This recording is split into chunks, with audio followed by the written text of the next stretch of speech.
Hello, everyone, and warmly welcome to the Scandinavian media event Spring Summer 2022. We are broadcasting live from Cockrell Mountain Lodge, and wow, watch at the view. Such a nice day.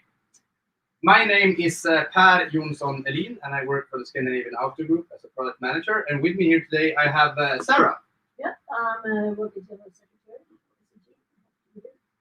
Great. So, what is Scandinavian Outdoor Group? Well, Scandinavian Outdoor Group representing 68 of the biggest Scandinavian outdoor brands. We are mainly helping our members with export, but we're also doing some lectures and help them with sustainability, and we're working with different kind of projects like circular outdoor and such. We're having educational programs. We help them with press and media. You might have seen us during the bigger outdoor fairs, ISPO and Outdoor, with the Scandinavian Village. And actually, this year we're celebrating 20 years as an association, which is great. So we really have done something good and big achievements to all of you. We were supposed to celebrate you after this time, but we have to wait. Exactly. So the agenda for today is that we will have actually 5 brands presenting the latest news and incentive for the season. We will see Lundhags, Icebug, Polygiene, Dometic, and we will end up with Sasta. So, I mean, Sarah, it's been a very strange year and really upside down, I would say. But you have done some trend analysis for the year. So can you tell us a little bit how are our members doing? Yes, we did check for 2020, which was a very strange year, as you said. And many of the brands went down in March and April, and then many of them did extremely well. So we did a check on the turnover. Maybe you can bring up the slides on here. The computer, you haven't put it up, so. Okay, then so we have we can see that we have checked all our brands for the turnover for 2020. And the vast majority have the numbers. 28% of them had a negative trend in 2020. Many of them more apparel and more lifestyle products. So they had slightly decrease in turnover, while 72% of the brands had a positive growth in 2020 compared to 2019. And that you can say hardware, kids, wool products, etc. And out of all the brands of SCG, 42% increased more than 50%. Many of them a lot. So when you talk to the brands, most will say that 20%. So I think the outdoors and outdoors Canadian has a good future. So despite this really hard time and this pandemic, our members are doing well. But most of them are, I would say. Oh, absolutely. Maybe that's because of the cooperation. They are doing extremely hard. So the future looks bright, how to say. So thank you, Sarah. With that said, I think it's time to bring up the first presenter. It's Caroline from Lundhags. She has not lined up. I don't see the screen share. Caroline, are you there? I'm here. Great. How are you doing today? I'm doing fine. Good to hear. So, Caroline, tell us a little bit more about Lundhags and your new product and amazing collection. So please share full screen and your presentation, and we are ready to go. Yeah. So, do you see my screen, my presentation? What? Yes, it looks amazing. Go ahead. Good. Great. Hello, everyone. My name is Caroline Karlström. I'm the marketing manager for Lundhags, and I will today present Lundhags Spring Summer 22 collection. We have some really nice news. It's so nice. I actually really like to have them already today, but we have to wait, as you know, and I will go into some of the I picked some favorites that I will highlight for you because we have a short of times, but of course I want to just give you a short introduction of Lundhags. So Lundhags is a Swedish outdoor brand founded in 1932 in Jämtland. Through our knowledge and experience, we enabled outdoor experience for more than 9 decades now. And actually, as you see, 32 and 22, so we will celebrate 90 years next year. Through the years, we will have some different activities, and we will, of course, talk about our experience, our knowledge, the craftsmanship, the shoemaking, 90 years. We're very proud of that. And our passion and fascination for nature has been there in every step. And we believe that enjoying the outdoors should not be a question of money, knowledge, and accessibility. It's a basic right. We offer quality for everyone, from skill adventurers to first-time hikers. We're on a trail that everyone can follow, a trail leading to mountains, frozen lakes, and ancient forests, but also to the park, the campfire, and new friendships. We're an inclusive force, and our mission is to get more people outdoors. And every journey starts with a step, from the first step to the millions. We're there because we're mad about nature. This much captures the essence of the Lundhags brand. We want to be enablers of nature, and through our values, engaging, inclusive, and responsible.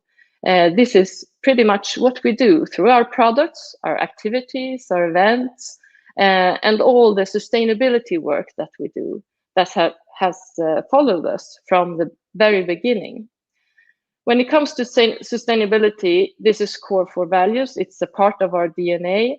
And it's something that we really actually started from the beginning, because we do products that last a long time. We have products that come up with 30 years and even more. And this is something that we're really proud of and that we aim for in all our products. Of course, it's our boots that win that contest with the high quality leather and the high repairability that they have. But this is an aim for all our products. This was a little bit of the introduction of the brand Lundhags. And I actually want to highlight, and do you see anything? Yeah, I just heard some comments. And I actually wanted to highlight the film that we made for the sales presentation. This is something that you will have in the press release that I provided for you today. You have a link there to the whole presentation that we had on our internal sales meeting, where we present the brand, the marketing activities, and of course, the whole collection and the products. This is around 40 minutes, so I'm not able to show you more of this today. I will just highlight some of the products. But please go into the link and look at the whole presentation. We have our product developer manager, Sara Wiksten, and our product designer guiding you through the whole collection into more details. I will then go. I will have chosen some highlights for you. First of all, we have seen a need in the market for more summer products, more lighter products, and in lighter colors. And that's why we now can present to you a version of our bestseller pant, our Macke pant. We will 22 introduce to the market Macke Light pant and also Macke Light shorts. So this is in lighter colors, lighter fabric, but still our recycled polyester and organic cotton mix, and great fit, just as the Macke pant, and sporty look. The other one other news is that we have it's another pant. We call it Askro pant. We have been inspired by rocky influences, a little bit of the climbing flirt here. It's a full stretch pant with many technical features, ventilations, pockets and great fit. We see a need from the consumers that to have pants and clothing that you can have for many activities. You go trekking in the morning, and then you go climbing in the afternoon, and then you go kayaking next day, and so forth. You don't want different clothes for everything. You want to have your favorite pants on and be able to do a lot of things. These are really give you the freedom of movement that you need. So this is the Askro pant. Then we also have added a great new mid-layer program with, like you see this one, we think that this will be a great favorite for many people, the Fluke pile. It's a melange between wool and recycled polyester. And it's really gives you can have it all year. It's a really, really nice blend of these. It's not like thick, it's more of a light and very nice, both for summer and for autumn, winter. And then the last news that I wanted to highlight is the, exactly, we will just, I actually was going to say something before that happened. If you know a little about Lundhags, you know about our boots and the shell boots with the unique concept that we have. And now we want the shell boots to be more accessible and more simple for people to choose. So what we introduced for 22 is a new last system, which makes it very easy to choose because we have a wide last. If you have a wide feet, you have a normal for your, or medium for if you have a normal foot, and a slim last for if you have more narrow feet. So this will be more, very more simple or we made it more simple for you to choose between our different shell boots. We also have added this, like this little movie that I just started to show you there, more like a simple guide how to choose it. And here you see in picture what we have worked with when it comes to the fit. We know that it takes, sometimes it takes like a year to just choose the right trekking boots. This is something that people find very hard. And of course, this is crucial on trekking and on when you're going to trek for more days and you have a lots of heavy backpacks and so forth. It gets really, really crucial if the boots are not fitting well. So we have worked with our fits and made them even more better fit. All the last are actually remade, and then we made this system that should be more simple for you to choose between the different, and also the naming. Before we had more complicated systems. So this is a big change for us, and we hope that this will be something that makes us more available for more people. And if you can't find the slim, medium, or wide, and any models in that, we also offer custom made if you have some special needs. So then we really think that we have something for everyone. I actually don't have the time really. Am I off? I think you're pretty much right on time, but I mean. Okay, then I just can round up because I don't have so much more. I just wanted to show you the shell boot for you who don't have seen it or don't really are familiar with it. This is our classic model, the Jaure and Mira, which we have also in the light model. And it will come with a new, really, really nice bark brown color. And I think I said colored. And we also have actually a lighter boot for the season that we can end up with this little session. This is the Kilen Low. It's more of a all-round shoe, both for lighter trekking and for all-round actually. Really nice. And we have taken some, of course, we always are inspired by the high quality leather from the shell boots, and so even here.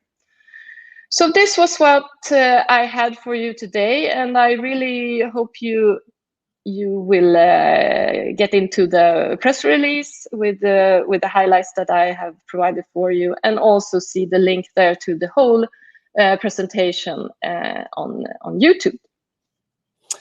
Thank you, Caroline. That was amazing, and it really feels that you really that you have taken some time to find product for all kind of outdoor lovers out there. Special made, you can custom made, and different kind of fit and sizing. Great work, and looking forward to see you in store next fall. So with that said, I think we're running over to the next presenter, which will be David from Icebug. David, are you there? Yes, absolutely. Welcome, David. Thank you. You have some news and some incentives you want to talk about. So please share your screen and go ahead. Yeah. Is it screen sharing now? Yes, it is. Perfect. I see that it's getting hotter. Yeah. This is at once both really beautiful stripe pattern, but also a little bit scary to give us a little bit context about what the challenges are that we have to tackle. And I'm going to talk about what really matters. And then, of course, what really matters in your life in terms of close relationships to new and old friends and family that we have held so dear during this last year, and also getting to spend time outdoors. But I'm going to focus in a little bit on what I can share and where my knowledge is. So I will give you kind of a guide to looking into marketing claims, or provide a little school of footwear sustainability. We try to have a scientific approach and work hypothesis-based, letting best available knowledge and best practice steer our priorities, but also trying to collectively contribute to building best available knowledge and best practice in the industry. That's why we're very keen on sharing and also on learning. So I'm very open for a dialogue with you to learn more about how we can forward these very important questions. Facts is the foundation of a scientific approach. Data and being transparent about data is of vital importance. So a kind of rallying cry that we will go through in this presentation is show the numbers. First, talking on a general level, how do we truly measure a sustainability win? First, we have to see the distinction between, is this a solution or an impact? It's very rare that we come across real solutions. If we take an example from close by what we work with, a real solution would be to satisfy people's need of protection for their feet to get outside without consuming any resources or producing waste. We are not close to that, but you can make footwear that fulfills this need with less resource use and producing less waste. And even though that's not the full solution, but an improved impact, it can still be very important, because we almost always have to settle for less than perfect.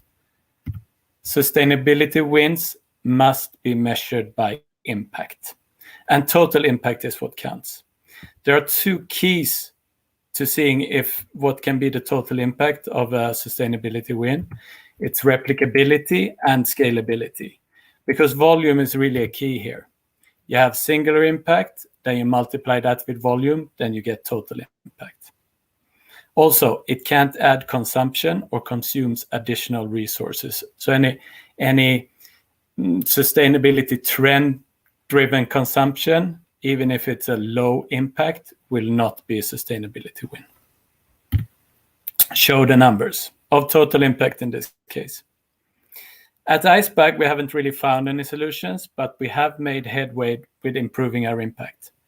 Starting with the collection which is now in stores, Spring Summer 21, you can easily access the key sustainability indicators and transparently see the full product journey for each style by scanning the QR code and follow the footprints. So if you have your phones close by and sit by a computer, you can now just point the camera to this QR code, which from fall you will also find inside the tongue of all of our products.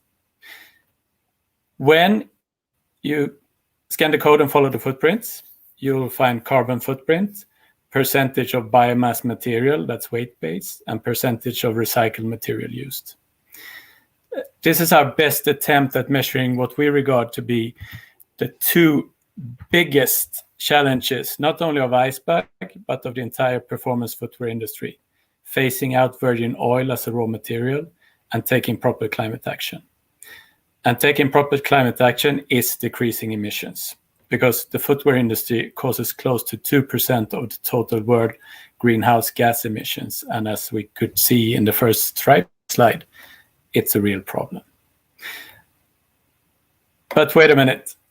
Now we're down to a singular level of one pair of shoes, and we said before that that's not really what counts. Well, it does help to compare one style to another to make a better choice, but it's also kind of a siren's call to the temptation of the pilot project. Because if we make one shoe where we pull all the levers to the maximum to optimize that one shoe and make 1,000 pairs of that with a very low individual impact, but don't have a clear plan for how to replicate and duplicate this throughout the line or make it accessible to others, and make my other million pairs business as usual, the impact of that pilot is really small. So I'll show you the numbers that really counts here. For Spring Summer 22, which is the latest season that we know, we have reached 92% recycled polyester of all the polyester that we use. And for 2022, we're shooting for 100%. That's well ahead of some of the giants in our industry who really make this into focus and market it heavily, but think that the extra material cost of about 10% is too painful to absorb across the line. 100% of the leathers we used are also leather working group rated. But now it's getting even a little bit more interesting, the average CO2 footprint. So I took it for a couple of our different categories here. For running shoes, we're at 8.75 kilos, hiking shoes, 9.81. And the main reason and the difference here is that the one style that we still have, which doesn't have recycled polyester, is in the hiking category. Lifestyle 8.11 and leather upper 15.07. So you can see that material choice is important here because leather drives CO2 emissions much more than other materials. We have to work through all the main materials to choose more sustainable options. And once you have done that, there will be better options available. You have to test new materials, make sure that they are on the right performance level and also durable enough. And it's an ongoing process, but we have done what we could up to this point, and that has amounted to about 10% cut of emissions compared to standard materials, which is still, it's progress, but it's still a long, long way from cutting emissions by the 50% we need to do until 2030. That's why circularity projects for footwear are to this point of marginal importance. The key here, as also in the big picture, for sustainable transformation and tackling the climate action is in energy production. So as a side note, that's why we also favor a global carbon tax. We would probably find a way to switch to renewables anyways, or not probably, we will do that, but many won't. And this would be an immense help to just bring massive transformation. But back to our industry. The most important figure to determine if a footwear brand does well or not, I would say it's average CO2 footprint per functional unit. So total CO2 footprint divided by the total number of pairs produced. So then we actually weigh in how much we produce of those different individual CO2 footprints. Icebug's most important number for spring summer 21, 9.9 kilos CO2 equivalents. You guys are journalists. I used to be a journalist myself. You always want to find the critical questions to pierce this. So I would say, what are the weaknesses in what I'm presenting right now? Do the shoes really have to be made? Of course, that's very foundational in not adding consumption. So we have to, if it should count as real sustainability win, we have to make products that people really need. How long do they last? That would be an even more important figure if you could take the average CO2 footprint and divide it by the numbers of hours that the shoes actually get used. This is something that will be pretty far into the future. And to my best knowledge, we don't have any real standards to measure durability in the lab. So if anybody have those, please contact me and let us know so we can incorporate that to improve this measuring even further. And are those good numbers? How much is 9.9 kilos? Well, if you compare to other things, it's about 2 burger meals or one third of a pair of jeans. But most interesting for us, since what we can compare with, or what we could compare with to see if we make a less impact or not, is in other footwear. And sadly, I must say that we don't really know if 9.9 kilos is good or not, because there are very, very few others that provide any numbers. It's basically Allbirds and a Pilot here and there, and Allbirds doesn't really make functional footwear the way we do. Again, show the numbers. That would be a great thing. What's next for us? The most important next thing is the switch to renewable energy. There's a very strong case for installing solar rooftop in the factories in Asia, because that could switch 30 to 70% of the energy used from largely fossil fuel energy to clean energy, to renewable energy. And that has the capacity of reaching close to 50% emission reductions. That's also why I didn't really put in any spring summer 22 figures in this, because we're now in a pilot project to install rooftop solar on our production factories in Vietnam, together with a few other brands, and also setting a program that can be scaled and reproduced by others further on. So it might be the thing that we have been able to really radically cut our emissions per style, if that project already gets installed this year. Because we have those other important numbers to relate to, 1.5 degrees and half by 2030. That's the pathway that the IPCC has set out to stay with a reasonably safe warming of the global climate, and what we need to do to get there. And we also have maybe the strangest number of them all here, net zero, which basically means that at some point, to get in better balance, we will need, as a society, as individuals, as brand, or at least as a society as whole, to remove more CO2 equivalent or greenhouse gases out of the atmosphere than we put in there. And of course, this is into the future, but we can start a little bit now already, at least on a brand level. And that's the last thing I would like to touch on here is climate neutral only greenwashing. I've been kind of going full circle on this. I was really proud when we first managed to get climate neutral or even climate positive, which would be in some way net zero, by offsetting more than our emission.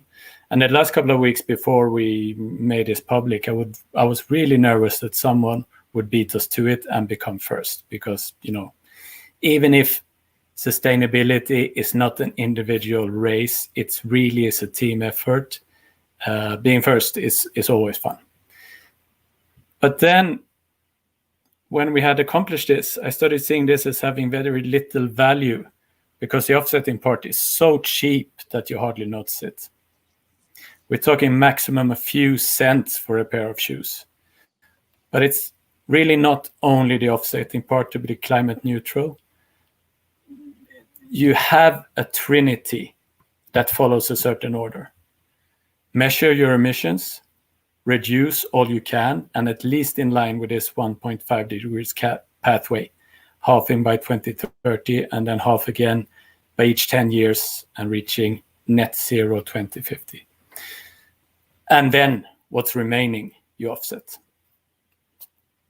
And be transparent about it. I've been really surprised why so few brands have joined this, because I spent a lot of time the year after we became climate neutral, climate positive to talk about this, to share how we have done and how relatively easy it was.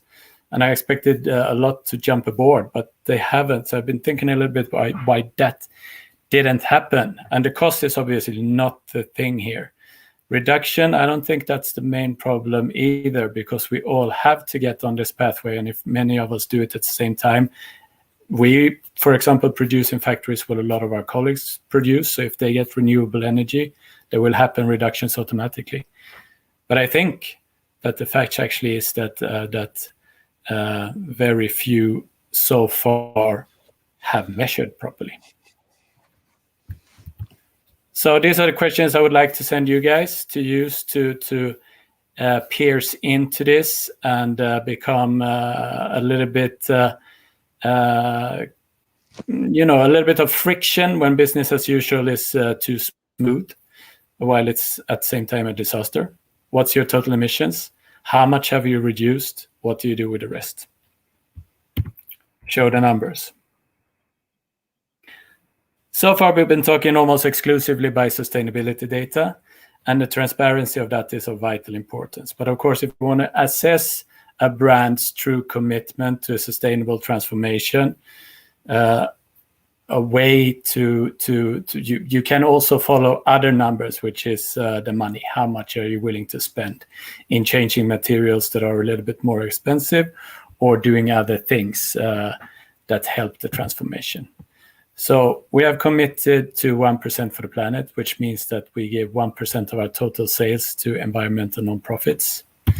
In real numbers, last year, that was $200,000 US, which represents around 15% of our profit for this year. The majority of this has gone to save old growth forests, because this is really the habitat where Icebug lives and what we make products for enjoying. Sustainability work in general and offsetting to get climate neutral in particular is, I had this image in my head that it's a little bit like being out on a hike in the forest. You make sure that you don't leave any trash, but if you find trash that somebody else left behind and you have the ability to pick it up, of course you don't leave it on the ground. If we all have the mindset to do our part and a little bit more, and that we're fine with that. I mean, we certainly don't all have to be Greta Thunberg and take a completely outside responsibility. But if we take our responsibility and do a little bit more, I think that the world would be fixed pretty quickly. Thank you, David. I guess that was the last slide. And it feels great that you and Icebug are members of the SOG and really pushing the boundaries and do as best as you can. So thank you very much. If you want to have more information about the brands and the presenter, you will get a summary sent out afterwards and also a pre-recorded version of this media event. So if you missed any part, you can contact David afterwards. With that said, we jumped over to the third brand today, which will be Niklas from the Polygiene. Niklas, are you there? Yeah, I hear you all right. You hear me? Great.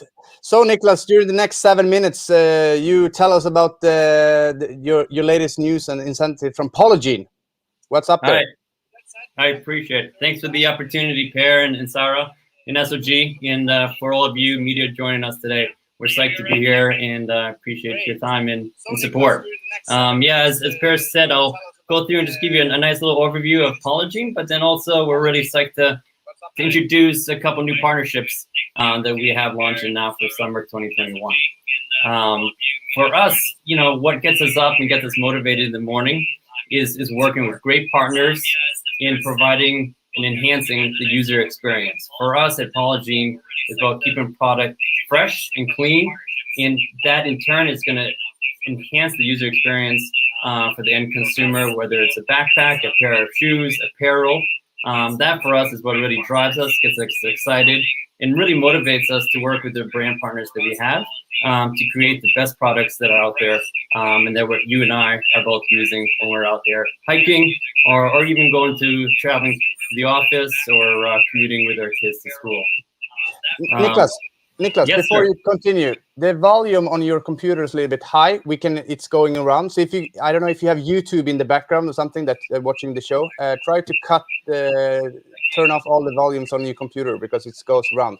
Okay, sorry about that. Let me no problem. Hit that. You hear me okay now?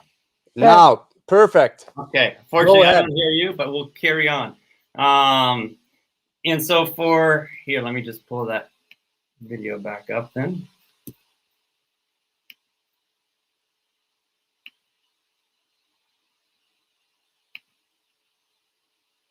All right, we'll keep it going. Sorry about that. And so really for us, what we're super excited about is how do we enhance the user experience, and through that provide a larger cultural and environmental and sustainability impact. Unfortunately, the way the culture has evolved now, it has become a very consumer-driven culture. We buy products too often, too many times, and we get rid of them too early. And that's something that we really want to address and work at on a cultural level. And so for us, that's what gets us going on a 30,000-foot level, if you will, when we're looking down of what it means to have a product that you can use longer and enjoy more frequently.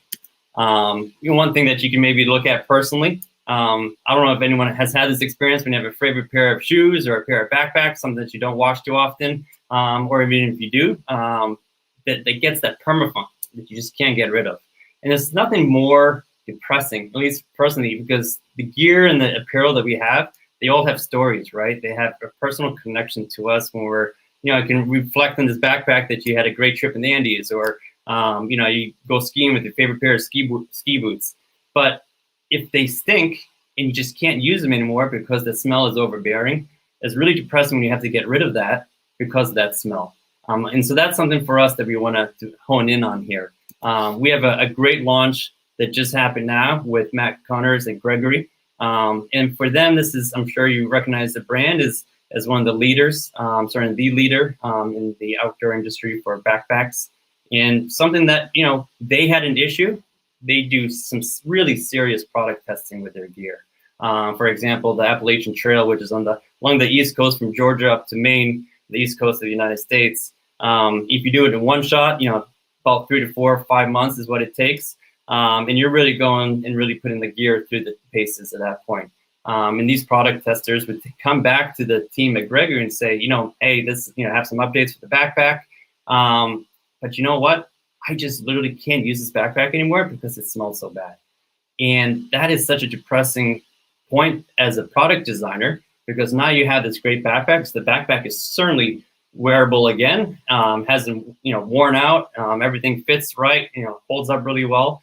But if you just can't use it because of that smell, that's really kind of a big disappointment. And so we were able to work with Matt and the team at Gregory to launch the new backpack collection this summer that has Polygiene with the entire back panel as well as the waist panel. And that has been a really fun development for us because it looks at not just apparel, but also how can we enhance the gear that we're using. We have a fun little video here that I'll share, and does better talking than I do in regards to the use of Polygiene and the launch with the new collection here. I'll just cue this up for us and hopefully you can hear it okay.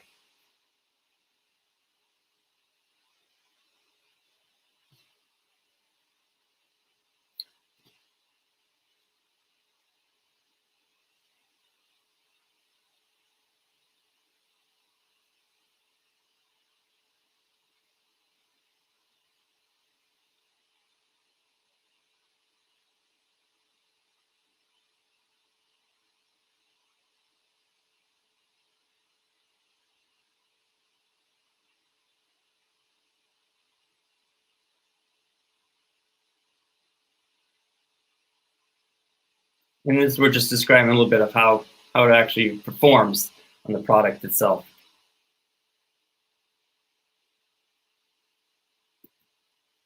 And so, if we're looking at this new collection of bags from Gregory, one thing that we're also looking at with the team is, how do we have a lower impact production? So the production phase of a product is significant, as we all know, and David had some great examples on that as well. If you look at the LCA of a product, what we're coming into it is on the user phase. How can we enhance? How can we elevate the LCA or the performance or the impact of a product on the user phase? You can have the most sustainable built product, but if you're only using it for one season, or in some of these cases, if you're looking at a product where you're doing one hike on the Appalachian Trail, you have to dispose of this awesome backpack immediately after because it smells so bad, you just can't get rid of that smell. And that's really depressing. And so when we come into the product, we can enhance that life of the product. You can use it more frequently. And as we do, we grow, our bodies change. We have new disciplines that we get excited about. So we all need gear, right? Like, I love gear, speaking for myself here, but this is something that, how can we then continue the life of that product to someone else to love that product and use that product? And for them, it's a brand new product. It works great. They can use it. They're excited about it. And you can continue that chain. So looking at that LCA, as David had mentioned, that user phase is really crucial of how we look at a product as well. And we have a new launch with us here in Sweden, which is USWE. They're just here in Malmo as well, and they make these awesome trail running or these vests that you can use for just different disciplines, for moto, skiing. This one in particular is for trail running, and they have a patent for their harness systems that works really well. But working with the team to look at how a product is designed, good functionality, good performance, but then keeping it fresh, keeping it clean so you can continue using it. And obviously for these kind of items, you're not washing them, but then you're extending the life of the product, and that's going to give you a much greater impact because you're not needing to repurchase every season a new product. And that's something that we're focused in with these brands, which is super exciting. And I think the consumer has that connection and the value, personal attachment with the product as well, that we really want to continue and explore and keep developing. One thing that's exciting that we have with USWE is a new launch for this vest, like I said. Here's a little video that we did as well. So let me just play this for you guys as well. And I just heard that unfortunately the audio isn't quite working, which is a shame, but here you can at least see what we're elevating. We're really bringing forth to the consumer the performance and the longevity of the product with Polygiene, with the designers and the good design of the vest itself. And I think this is something, we definitely started in the apparel collection, and we're moving more into, the design of, as well as our partners, as we develop more into different categories. So we definitely have it for, the outdoor segment, but we're also growing into lifestyle because, as we know, a big part of the day is also commuting to work, playing with the kids, going to the office. So it's just as much and just as crucial as the performance on the trail as it is in your daily life as well. So we're super psyched to be launching with USWE, another SOG member here in Sweden. And I think there's more great things to come here as well. And as we start thinking about our own personal experiences with odor, and we actually get these kind of testimonials, and there was one that kind of hit home is there's a gentleman that he's like, I'm embarrassed to come home. I have to keep my boots in the garage, or I have to, someone had said that when I come home I have to put my sneakers, my running sneakers, on the balcony, and that's something that I think we can all relate to. But how do we address that? How do we make it so that those favorite pair of running shoes, or your work shoes, or your favorite hiking boots, how can we continue the life and prolong the life of those products? Because once that smell sets into your shoes or apparel or gear, you can't get rid of it. It's actually bacteria that settles into, from our sweat, settles into the textile, and you can't get rid of it. No matter what the wives' tales that you might have, unfortunately, you just can't get rid of that smell. So how do we address that at the base and provide a product that's going to last longer? One great way of being able to develop and address that footwear is actually just by a simple Polygiene treated insole. We launched with Dr. Scholl's this spring, or Scholl's as they're known here in Europe. And that's a great way, and kind of an eye-opener to me was, I don't know if you guys can see, but both feet actually about half a pint of sweat a day. That's insane, right? It's a lot of sweat, a lot of opportunity for bacteria and smells to develop within your shoes and your socks. And how do we look at addressing that? And that's something that with a few, smarter designs with the product team, we can elevate the product. We can have a product that's going to last longer and have a greater sustainability impact on the life of that product. Just as the LCA is, it's also the extension of that product. And I'm going to share with you a nice little update that in learning that we have last year here in Sweden, a great study that had been done on the active use of a product. If you use in a garment twice as many times in their original form, it cuts the climate impact by almost 50%. And that is something that you and I can make a huge impact with, just as we're using reusable grocery bags, just as we're recycling. It's the small things that we can do as a group to love our products more, love our apparel, think more sustainably long-term in our selections and our purchases, and how can we have an impact? We might think that, it's not going to make an impact. I can't, what can I do? But actually every single one of us, just the smaller things that we do in our everyday lives and our mindset of our purchases makes a real impact. And that's something that really drives us, gets us super fired up with us at Polygiene and our partners. And, I actually was, you guys are all media. I actually was a PR guy in the world before. And I know for yourselves, the proof is in the pudding, right? So, please reach out to Per. Our contact information will be shared. And we'd love for you guys to put the product to the test and see it for yourselves, that you can actually, wear the product more, beat the heck out of it, and it'll keep on going. So please reach out to us. Really appreciate the opportunity to speak with you guys. We look forward to seeing you back in the trails once everything gets back to normal, and having our best days yet. Appreciate it. Thanks, Per.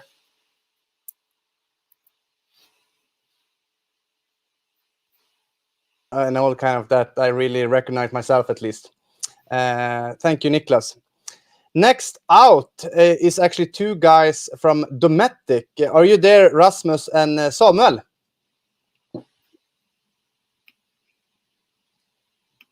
We have Rasmus online. We can see you. And you should be able to hear us as well. Yes, we can hear you crystal clear. That's good. Hello, Rasmus, and hello, Samuel. Hello. Nice to hear you at the media event. So please, guys, share your screen and go ahead and tell us when we should share your film. Brilliant. Let's try to, Samuel, be the first one, keeping to the 7 minutes that we actually paid for, right? That's right, Rasmus. We start counting. Good. Dometic Outdoor, probably a company that most of you haven't heard about. We will not focus on products so much, more about giving an insight to all of you about the company and what we're doing. Samuel, please, or the studio, please put the video on, and thereafter Samuel will take over.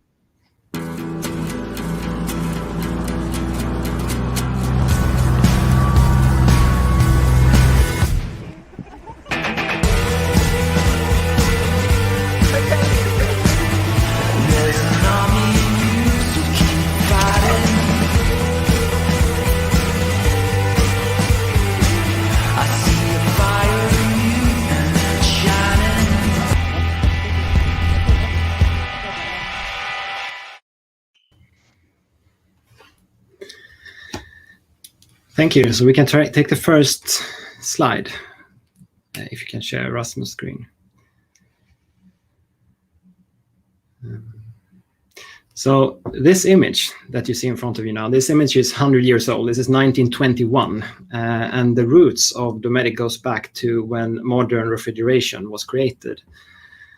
So that our company is that old. And then 100 years has passed, and cooling things down and keeping food fresh has been in our DNA the whole time. with our history and deep knowledge in cooling technology the last 100 years. So Dometic is old, but Dometic is also of size. We are truly global. US is our biggest market. We have 8,000 employees and a revenue of 2 billion euros, 20 billion SEK, with the absolute majority within outdoor. As you can see on the screen now, we have been providing during the years solution for an active mobile life. It has been connected to vehicles, having the vehicle as an enabler of an outdoor life.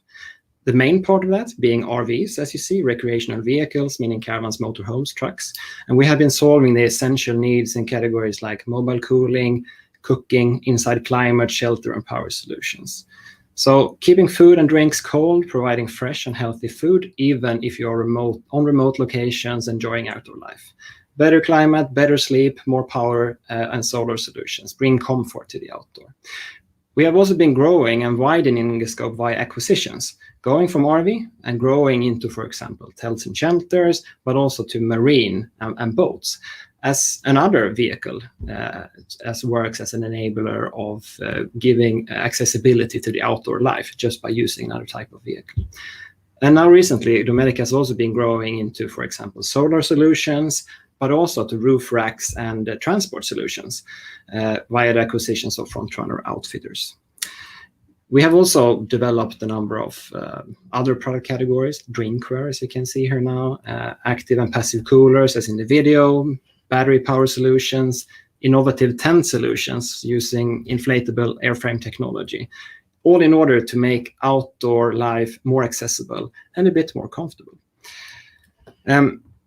We have always felt that enjoying outdoor life should be easy and not too uncomfortable. And now, using the experience the last 100 years that we have from RVs, camping, and the mobile living industry, we will now apply this knowledge also on passenger cars, opening up for wider target groups, lowering the threshold for enjoying outdoors. Since, I mean, most people, they have access to cars, not that many have access to RVs or boats. So we want to give more people the possibility to experience the outdoor life in a bit more comfortable way, to stay out longer, to go further and experience more, eating more fresh food, sleep better, and bringing a bit more comfort to the outdoor life. So we want to make outdoor life more accessible, have more people to enjoy the outdoors. So our solutions, they are good enough for the experts, but inclusive enough for the beginners also. And Rasmus will now take you through what that means in terms of new products and new product categories and so on.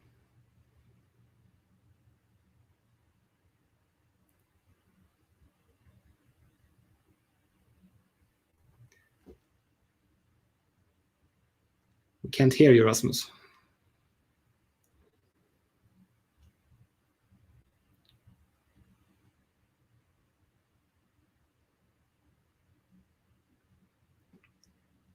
If someone can unmute Rasmus. Okay. No. Perfect. Thank you. And is the screen big again?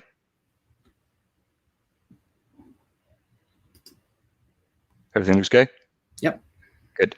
So most of the SOG members and people around the table and on the line are used to maybe a bit more extreme outdoor living, as up to the right there. Then we have traditional, let's call it camping, family camping, down to the left. What we want to do with our new capsule called Dometic Go is to use this white space in between, and as Samuel said, elevate and let people enjoy a comfortable yet high quality, sustainable outdoor living and activity. So it's not super techy, super high climate, talking about water pillars and insulation thickness. However, it's not PVC windows and super heavy things that you can set up in your backyard with 4 friends and have your dinner out there. We are tailoring a full kit to be able to go fast, comfortable, and easy, because that's the biggest hurdle for many customers or consumers, sorry. Pack the stuff in your car, throw it up, and you have your base camp with water, with fresh food, with storage solutions, with everything you need for the outdoors, and that fits the trunk of your car. And if one would try to build up this kit in your trunk, I'll just say good luck. You will be in many different stores, and you will have a lot of measurements being done in order to get that to fit.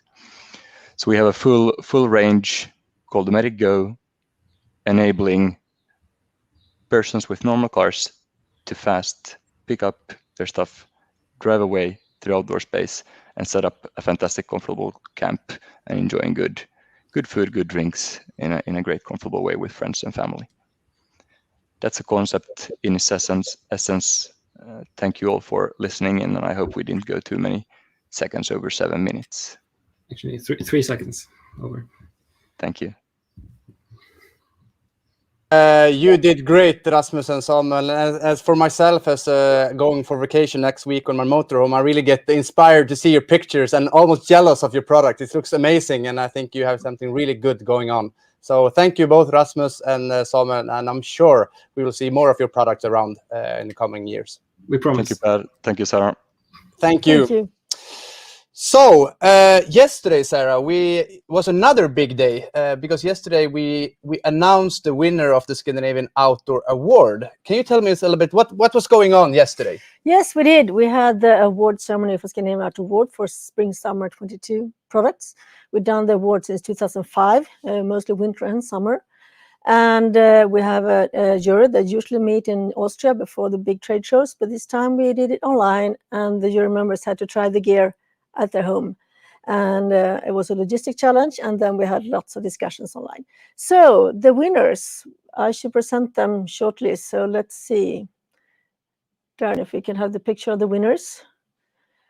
We had the Kids Award went to Viking with the Ask F GTX Kids shoe, and Bergens with the Y Fastline pack, and Alpha with the Advanced Stocka GTX 2, and then they have the Ösa from Swedish Cake, and Halti won the Sustainability Award with the Racer jacket.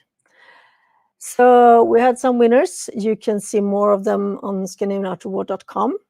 And then we had the overall winner, which is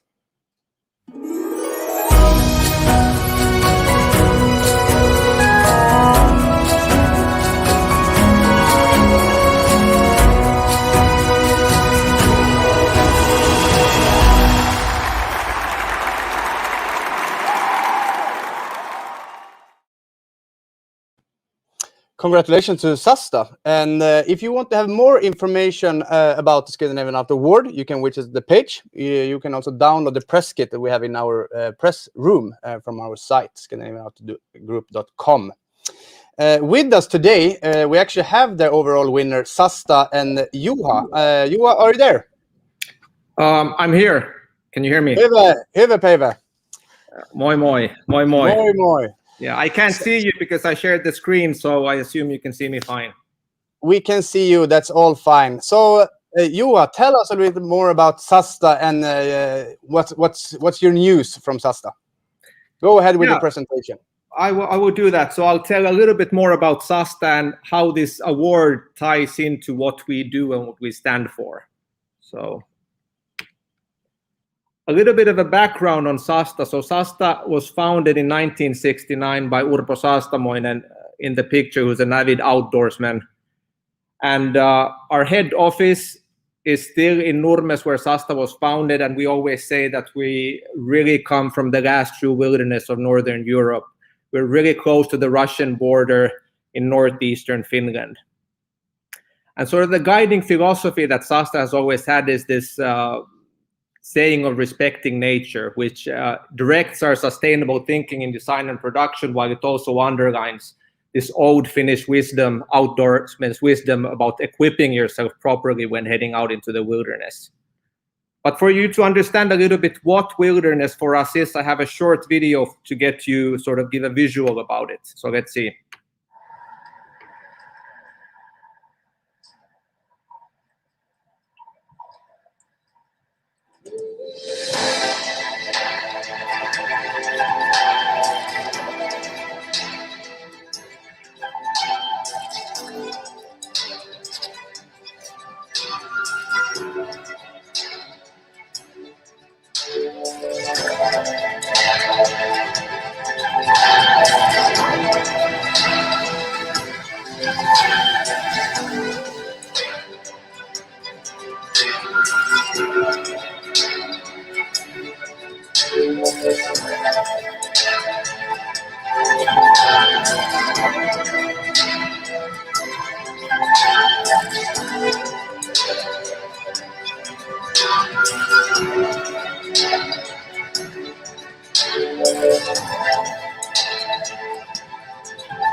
Yes, so there was some visuals. That's actually shot about 20 minutes outside of our head office in Nurmes. So that's really where we come from. And a little bit about our brand DNA. We always talk that we are part of the Nordic family, but we're also very Finnish. And we reflected, for example, in our mood board, in our images, which are maybe a little bit darker, but with these we want to reflect more sort of these Finnish traits of being calm, experience, and just we feel it's authentic for Sasta. And culturally, we always say that Finland, it's sort of between East and West, and this sort of darker Nordic melancholy reflects our sort of this content way of being. Finland has been voted the happiest country now many times, but we always say that true happiness is more than meets the eye. And of course, we say that we share the Nordic values and lifestyle, but there's always there's something really fascinating about Finland and our cultural heritage. So to our mission, Sasta's mission, we've always believed in that we want to enable slow life and strengthen people's connection with nature, which of course stems of over 50 years of our wilderness heritage. We also talk really strongly against this sort of politics that you see in the outdoors. We feel that it doesn't matter if you're a hiker, hunter, outdoor photographer, or other. We should all have the same equal opportunity and right to be outdoors. Of course, that it still stays into our values and how we talk about respecting nature. Well, how this mission and then this coming now closer to our award-winning product is this sort of our mission and inclusion for the outdoors. So now for a few seasons, we worked with being more inclusive for the outdoors through offering plus-size clothing. And well, it's been a commitment to us that to provide really functional clothing for this previously overlooked demographic, which we feel has been, and we've learned now that it's been really long overdue. But the key in this is also that this hasn't really changed our mission statement, but it has rather expanded the scope of it. And well, then to our award-winning jacket, the Mella Plus jacket. So after developing jointly with one of our key retailer a previous product in this, we're now really excited to also provide these plus-size clothing in our own collection, out of which this Mella Plus jacket is one. Of course, for the key details, the unique selling point, of course, is the sizing, the pattern. So it's a plus-size technical outdoor jacket that really has been missing from the market. We, of course, respecting nature, like we spoke before, it's also that we think how we do the product and the sustainability side of it. So production of all our garments and the Mella Plus jacket is in the Baltics. From a design point of view, it's we always believe in making functional but still very timeless pieces, so they wear well also against time. The material used in this jacket is our traditional quality 33 material, which consists of recycled polyester and organic cotton, which is really durable. So as the design wears well against time, also the quality, the durability makes it that it wears well against use. And of course, something that has been at the core of Sasta from the very beginning, now over 50 years, we have offered a repair service through which we can extend the product lifespan. And it just, it's always been at Sasta. It's not in the beginning, maybe it was always thought that it's the right thing to do. If some product breaks down, it needs to be repaired. And overall, what we feel about this award is that it's more about this inclusivity for the outdoors rather than any specific technical innovation, so to say. But I think I kept the time frame really within the 5-minute window. So I want to thank you, and if there's any questions, I'm happy to answer those. Thank you, Juha. I would also like to add that this is the very first time that Finland wins the overall award of Scandinavian Outdoor Award. So congrats for that. And in addition to that, the next most prestigious award, the Sustainability Award, is won by Halti, also from Finland. So Finnish success. What's going to come next? Yeah, no, that was, like I said, we still can't understand it, that we're really humbled of winning the overall thing, and having Halti winning the Sustainability Award next to us, a double win to Finland. So just amazing. And I have to say that inclusivity, I think that's a word that is important for us to come in the outdoors. Yes. Good. Yeah, and that was the last presentation for this show. And I really want to thank you all for participating in this media event. And I mean, at least what I will do for the next couple of weeks is, I guess, eating strawberries. I will drive around in my motorhome. And with that said, I wish you all a great summer, and see you soon again. Thank you very much. Thank you so much. Have See a you great soon. summer. Bye-bye. Bye.